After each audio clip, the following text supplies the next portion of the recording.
பணம் கொட்டும் மந்திரத்தை பற்றி உங்களுக்கு நான் சொல்ல போகிறேன். ஒரு தங்க புதையலுக்கு பிரபஞ்ச ரகசியத்தின் மூலம் உங்களை அழைச்சிட்டு போகிறேன்.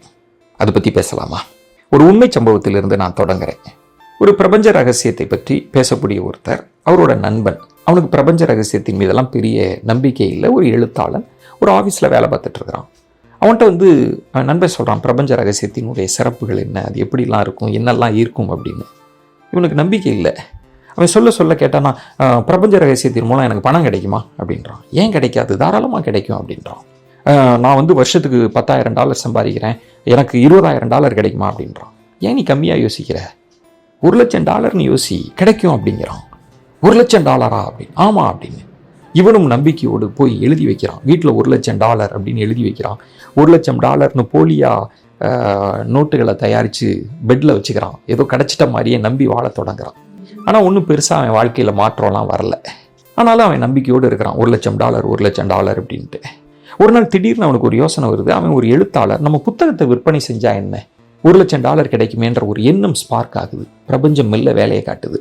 அந்த எண்ணம் வருது. அடுத்து யோசிக்கிறான், நம்மளுக்கு $1,00,000 வரணும் அப்படின்னா என் புத்தகம் 4 லட்சம் விற்பனை ஆகணும். 4 லட்சம் விற்றா நமக்கு கட்டாயம் ஒரு புக்குக்கு $1/4 அப்படின்னா நமக்கு $1,00,000 வந்துடும் அப்படின்னு அடுத்த யோசனை வருது. சரி, $4 லட்சம் விற்பனை ஆகணும்னா என்ன செய்யறது அப்படி யோசனையோடு இருக்கிறான். ஆனால் $1,00,000 நம்பிக்கையை மட்டும் அவன் கைவிடலை. அவன் அலுவலகத்துக்கு எதிராக ஒரு போஸ்டர் பார்க்குறான். ஒரு நாள் தினந்தோறும் பார்க்குற போஸ்டர் தான்.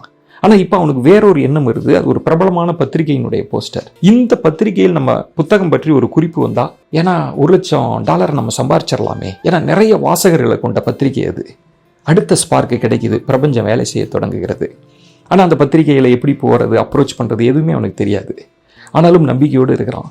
ஒரு நாள் எழுத்தாளர் இல்லையா ஒரு கூட்டத்துக்கு போகிறான், பேசுகிறான். பேசி முடித்த பிறகு அதில் ஒரு 50 பேர் வந்திருக்காங்க. அதில் ஒரு பெண்மணி வரா, உங்கள் பேச்சு ரொம்ப சிறப்பாக இருந்தது, உங்களை ஒரு பேட்டி காணணும்னு ஆசைப்பட்றேன் அப்படின்னு சொல்லிட்டு விசிட்டிங் கார்டை கொடுக்குறான். விசிட்டிங் கார்டை போய் பார்த்தா அந்த பிரபலமான பத்திரிகையில் வேலை செய்கிற நிருபர். ஆஹா, பிரபஞ்சம் எதோ செய்தே அப்படின்னு நம்புகிறான். அந்த பத்திரிகையில் அவன் பேட்டி வருது, அவன் புத்தகத்தை பற்றிய குறிப்பு வருது. 4 லட்சம் பிரதிகளை தாண்டி விற்பனை ஆகிறது. அவனுக்கு $1,00,000 கிடைக்கிறது.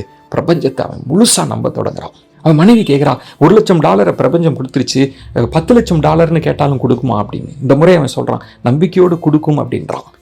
நம்பிக்கையோடு அதே கனவுகளோடு இருக்கிறாங்க. நான் உண்மையை சொல்கிறேன், சிக்கன் சூப் ஃபார் த சோல்னு புத்தகம், அந்த ஆத்தர் தான் அவன்.